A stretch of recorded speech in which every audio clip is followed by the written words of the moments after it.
Hey guys, this is CS50's game development course assignment number 2. The game this time is called Breakout or the Brick Picker game. It is pretty simple. You have a ball, a paddle and a set of bricks and you have to destroy all the bricks to win. So the objectives are add a multi-ball power up, add a locked brick and a key power up to destroy the locked brick, and finally grow or shrink the paddle size if the player gains enough points or loses health. So first, let us talk about the multi-ball power-up. As the name suggests, when it is collected, it spawns in 2 new balls in addition to the original one, each with their own collision detection.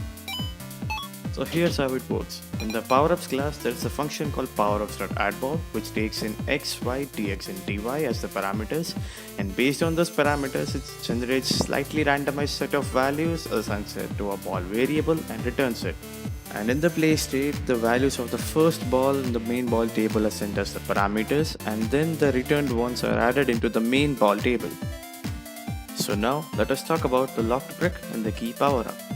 The locked brick is a special kind of a brick which cannot be broken unless you have enough number of keys. But first you need to spawn in a key. It checks if the locked brick exists, then randomly spawn in a key in the play area.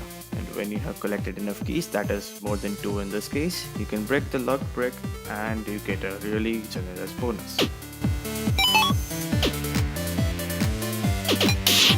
Now coming on the last one, that is the changing paddle sizes. So first I have made a table which contains the width of all the different paddle sizes, as you can see here. Whenever the paddle size is changed, we also need to change the width. That is achieved by this function right here. It takes in size as the parameter and checks what it is, and based on that, it changes the width accordingly. If the player surpasses the recover points, that is initially set to 5000, the paddle size will increase. If the paddle is already at the largest size, then there's no need to change. And if the player loses a health or one of the balls go out of play, then the paddle size will decrease. And again, if it is already the smallest size, then there is no need to change. As you can see here, the paddle size increased as soon as it surpassed 5000 points. And if one of the balls go out of play, the paddle size decreases.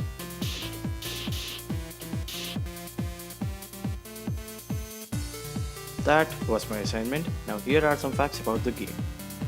The game was originally released by Atari on May 13th, 1976. Here is the original poster of the game. The game was made by 3 gentlemen, Nolan Bushnell, Steve Bristow and Steve Wozniak. Nolan Bushnell wanted to create a single-player Pong, hence he came up with the idea of Breakout. Bushnell initially asked Steve Jobs to come up with a prototype of the game, and that he would get a bonus for every less number of logic chips used. So Jobs took help of his friend Steve Wozniak to design the prototype and said he would evenly distribute the money that is paid afterward. So Wozniak came up with the prototype and Jobs presented it to Nolan Bushnell, and Jobs ended up earning a bonus of $5,000, which he kept a secret from Steve Wozniak, and he told him that he only earned $700, so the amount of money that Wozniak was paid by Jobs was only $350. And it was not until 10 years later that Wozniak came to know what Jobs had done. Before finishing off the video, I really wanted to show you this really cool Google Easter egg. So if you go on the Google home page and type Atari Breakout, then click on I am feeling lucky, you will get to play the Google's version of Breakout. So that was it for this video. Thank you so much for sticking out till the end. I hope